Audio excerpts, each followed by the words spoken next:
Mob কিছুতেই থামছে না, মবকে থামানো যাচ্ছে না। সেনাবাহিনীর কঠোর অবস্থান সত্ত্বেও মব থামানো যাচ্ছে না, কারণ এখানে সরকারের সদিচ্ছার অভাব আছে, এমনটাই মনে করছেন অনেকেই। গতকালকে সাবেক প্রধান নির্বাচন কমিশনার নুরুল হুদার উপরে যে মব তৈরি হলো, সেই মব নিয়ে গোটা দেশে একটা অন্যরকম উত্তেজনাকর পরিস্থিতি তৈরি হয়েছে এবং প্রতিবাদের ঝড় উঠেছে।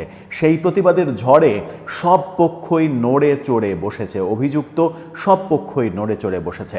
সেই সব পক্ষের নড়ে চড়ে বসার মধ্যে আমরা সরকারের নড়ে চড়ে বসার ব্যাপারটাও দেখেছি এবং যাদের বিরুদ্ধে অভিযোগ বিএনপির কর্মীরা এই কাজ করেছে, বিএনপির নামে সেখানে স্লোগান দিয়েছে, সেই বিএনপি নেতাদের পক্ষে থেকেও আমরা এর বিরুদ্ধে অবস্থান দেখছি। তাহলে কি পরিস্থিতি পাল্টে যাবে? তাহলে কি আমরা মবের সংস্কৃতি থেকে বের হয়ে আসতে পারবো? সেই আলোচনাই করব। সরকার কিভাবে মবের এগেনস্টে দাঁড়াবে, আদৌ দাঁড়াবে কিনা, যখন বিবৃতি দিচ্ছে সরকার, সেই আলোচনাটা করার চেষ্টা করবো এই ভিডিওতে। থাকবেন পলিটিক্স টিভির নিয়মিত আয়োজনে।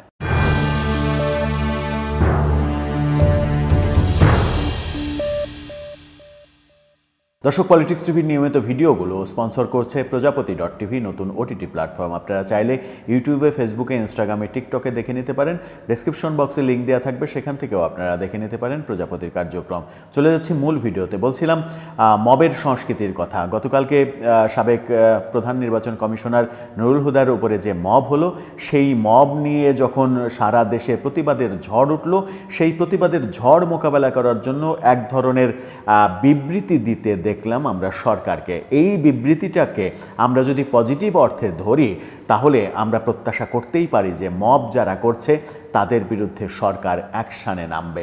কিন্তু 24 ঘন্টা প্রায় পেরিয়ে গেছে, এখন পর্যন্ত কি মব সৃষ্টিকারীদের গ্রেপ্তার করা হয়েছে, তাদের আইনের আওতায় আনা হয়েছে? সেটা একটা বড় প্রশ্ন। কি বলছে সরকার? গতকালকে রাতেই সরকার একটা বিবৃতি দিয়েছে, সেই বিবৃতিটা আপনারা স্ক্রিনশটে দেখে নিতে পারেন। সেখানেই তারা বলেছে যে 22 জন সাবেক প্রধান নির্বাচন কমিশনার নুরুল হুদাকে একটি সুনির্দিষ্ট মামলায় রাজধানীর উত্তরা থানা পুলিশ গ্রেপ্তার করে। মামলায় তাকে গ্রেপ্তার করে, এই তথ্যটাই ভুল। মামলায় পুলিশ তাকে গ্রেপ্তার করেনি, মব করে তথাকথিত জনতা পুলিশকে খবর দিয়েছে এবং পুলিশের হাতে তাকে সোপর্দ করেছে। তার মানে হচ্ছে যে বিবৃতির প্রথম প্যারাটাই সরকার ভুল করেছে এবং ভুল তথ্য দিয়েছে। ভুল করেনি, ভুল তথ্য দেওয়ার চেষ্টা করেছে। এরপরে বলা হয়েছে যে এ সময় মব কর্তৃক সৃষ্ট বিশৃঙ্খল পরিস্থিতি ও অভিযুক্তকে শারীরিকভাবে লাঞ্ছিত করার বিষয়টি সরকারের নজরে এসেছে। বিবৃতির ব্যাপারটা এরকম মনে হচ্ছে যে পুলিশ গ্রেপ্তার করেছে, গ্রেপ্তার করে নিয়ে আসার পথে জনতা মবের সৃষ্টি করেছে, তাকে আক্রমণের সৃষ্টি করেছে। সরকারের ব্যাখ্যায় তেমনটা মনে হয়েছে, কিন্তু ব্যাপারটা পুরোটা উল্টা। তথাকথিত সেই জনতা মব তৈরি করে তার বাসা থেকে বের করে এনেছে, তাকে মারধর করেছে, জুতা মেরেছে, জুতার মালা গলায় দিয়েছে, পুলিশকে খবর দিয়েছে, পুলিশ আসলে পুলিশের গাড়িতে তাকে তুলে দিয়েছে। এটা করা হয়েছে, কিন্তু সরকারের বিবৃতিতে উল্টাটা আমরা দেখছি। তবুও তারা বিবৃতি দিয়েছে, এটা একটা সান্ত্বনামূলক ব্যাপার। তারপরে তারা বলছে সরকার দেশের সকল নাগরিকদের প্রতি আবারও আইন নিজের হাতে তুলে নেওয়ার অনুরোধ জানাচ্ছে। অভিযুক্ত সকল ব্যক্তির বিচার দেশের আইন মেনে হবে এবং বিচারাধীন বিষয় ও ব্যক্তির ব্যাপারে আদালত সিদ্ধান্ত গ্রহণ করবে। অভিযুক্ত ব্যক্তির উপর আক্রমণ ও তাকে শারীরিকভাবে লাঞ্ছিত করা বেআইনি, আইনের শাসনের পরিপন্থী ও ফৌজদারি অপরাধ। মব সৃষ্টি করে উশৃঙ্খল পরিস্থিতি সৃষ্টিকারী সকলকে চিহ্নিত করে আইন শৃঙ্খলা বাহিনী উপযুক্ত ব্যবস্থা গ্রহণ করবে। ন্যায় বিচার প্রতিষ্ঠার সংগ্রামে সকল নাগরিককে সহনশীল ভূমিকা পালনের জন্য অনুরোধ করা যাচ্ছে। এই যে আইন শৃঙ্খলা বাহিনী তাদের বিরুদ্ধে ব্যবস্থা গ্রহণ করবে, এটা বলা হয়েছে। 24 ঘন্টায় ব্যবস্থা গ্রহণ করা হয়েছে? করা হয়নি। এ পর্যন্ত যত মব হয়েছে, মব কেন বারবার হচ্ছে?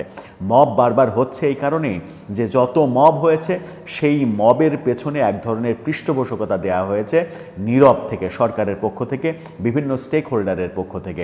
তাদের বিরুদ্ধে কোনো শাস্তিমূলক ব্যবস্থা গ্রহণ করা হয়নি। আবার এই ক্ষেত্রে সেনাবাহিনীকেও অনেকে কাঠগড়ায় দাঁড় করাতে চাইছেন যে সেনাবাহিনীর পদক্ষেপও বলিষ্ঠ হচ্ছে কিনা সেই প্রশ্নও দেখা দিয়েছে। যখন আমরা রংপুরে দেখলাম যে জিএম কাদের, জাতীয় পার্টির প্রেসিডেন্ট জিএম কাদেরের বাড়িতে হামলা করা হলো, কারা হামলা করলো এটা স্পষ্ট দিনের আলোর মতো পরিষ্কার, এবং হামলা করে দাবিও করা হলো আমরা হামলা করেছি, তখন সেখানে সেনাবাহিনীর পক্ষ থেকে সেনাবাহিনীর দায়িত্বপ্রাপ্ত অফিসার হামলাকারীদের তার কাছে ডাকলেন, ডেকে নিয়ে তাদেরকে দিয়ে সরি বলালেন, সরি বলায়ে ব্যাপারটা শেষ করে দিলেন। ব্যাপারটা যদি সেটা না হতো, হামলাকারীদের যদি আইনের আওতায় আনা হতো, তাদেরকে যদি শাস্তির আওতায় আনা হতো, তাহলে কিন্তু এই মবের সংস্কৃতি বন্ধ হতো। শাস্তির আওতায় আনা হচ্ছে না বলে মবের সংস্কৃতি বন্ধ হচ্ছে না, এটাই বাস্তবতা, এবং এই বাস্তবতার বাইরে আসলে কোনো কথা বলার উপায় নেই। যখন ওই গতকালকের মব সৃষ্টিকারীরা যখন সেখানে বিএনপির নামে স্লোগান দিয়েছিল, খালেদা জিয়ার নামে স্লোগান দিয়েছিল, সেখানে কিন্তু বিএনপির ভাবমূর্তি নষ্ট হয়েছে, খালেদা জিয়ার ভাবমূর্তি নষ্ট হয়েছে।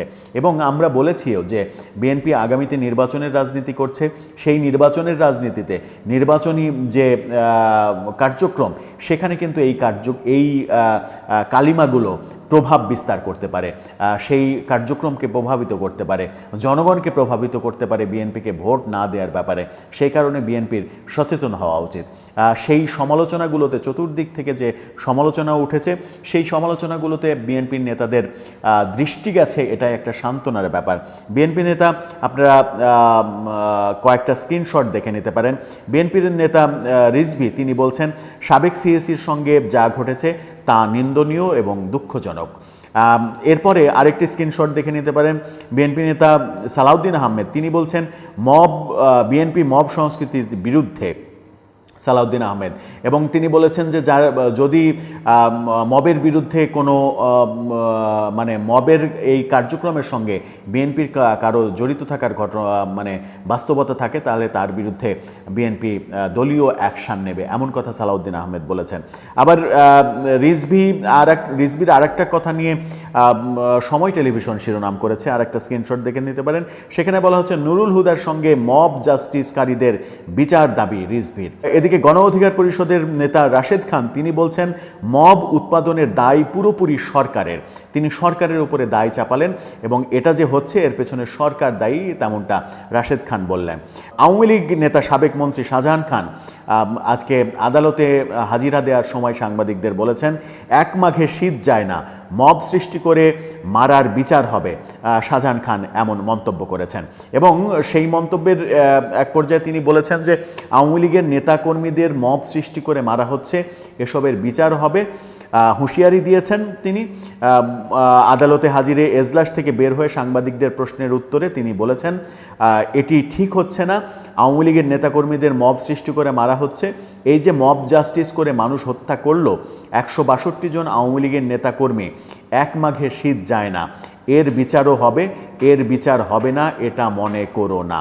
অর্থাৎ শাহজাহান খানও এক ধরনের ধমক দিয়ে রাখলেন, এক ধরনের শাসিয়ে রাখলেন। তার মানে ব্যাপারটা কোন দিকে যাবে? এরপরে যদি আওয়ামী লীগ কখনো রিটার্ন করে, তাহলে আওয়ামী লীগ এর চাইতে 10 গুণ করার চেষ্টা করবে। তাহলে দেশের অবস্থা কি হবে? সাধারণ মানুষ কিভাবে বেঁচে থাকবে? সাধারণ মানুষ কিভাবে টিকে থাকবে? কিভাবে দেশ এগোবে? দেশের অর্থনীতি কিভাবে এগোবে? এই প্রশ্নগুলো সামনে আসছে, এবং এই প্রশ্নগুলোর একমাত্র সমাধান হচ্ছে মব যারা সৃষ্টি করছে তাদের বিরুদ্ধে সরকারের অ্যাকশান। শুধুমাত্র বিবৃতি দিয়ে দায় সারা গোছের কাজ করলে হবে না, অ্যাকশান নিতে হবে। বিএনপিও যেহেতু মতামত দিয়েছে যে যদি মব সৃষ্টিকারীদের মধ্যে বিএনপির কেউ থাকে, তাহলে তাকে বিচারের আওতায় আনা হোক। সুতরাং সরকারের জন্য পথ একেবারে পরিষ্কার খোলা। বিএনপির মতো বড় রাজনৈতিক দল যেহেতু মবের বিরুদ্ধে অবস্থান করছে, সেহেতু সরকারের সমস্যা কোথায়? এনসিপি করুক, বিএনপি করুক, ছাত্র জনতা করুক, যেই করুক, মব করছে মানে সে নিশ্চিত আইন লঙ্ঘন করছে এবং ফৌজদারি অপরাধ করছে। সেই অপরাধে তাকে শাস্তির আওতায় আনতে হবে। শাস্তির আওতায় যদি আপনি 2-4 ক্ষেত্রে আনেন, তাহলে মবের সংস্কৃতি বন্ধ হয়ে যাবে। এই যে গতকালকে যার নেতৃত্বে এই মব হলো, তাকে অনেকেই বলছেন যে মবের brand ambassador, one of the brand ambassador সেই লোক। বহু জায়গায় মব সৃষ্টিকারীর নেতৃত্বে তাকে দেখা গেছে। তাহলে কি পুলিশ তাকে চেনে না? সরকার তাকে চেনে না? মানুষ তাকে চেনে না? অবশ্যই অবশ্যই চেনে, কিন্তু ব্যাপার হচ্ছে যে তাদের বিরুদ্ধে অ্যাকশান হচ্ছে না। প্রত্যাশা যে অ্যাকশানটা হোক, যেন দেশে মবের কালচারটা বন্ধ হোক। দর্শক, আপনার কি মনে হয় সরকার যে বিবৃতি দিয়েছে সেই বিবৃতির আলোকে তারা কি অ্যাকশানে যাবে, নাকি বিবৃতির মাধ্যমেই এক ধরনের আসে পরিণত হবে ব্যাপারগুলো? আপনার মতামত জানিয়ে লিখতে পারেন আমাদের কমেন্ট বক্সে।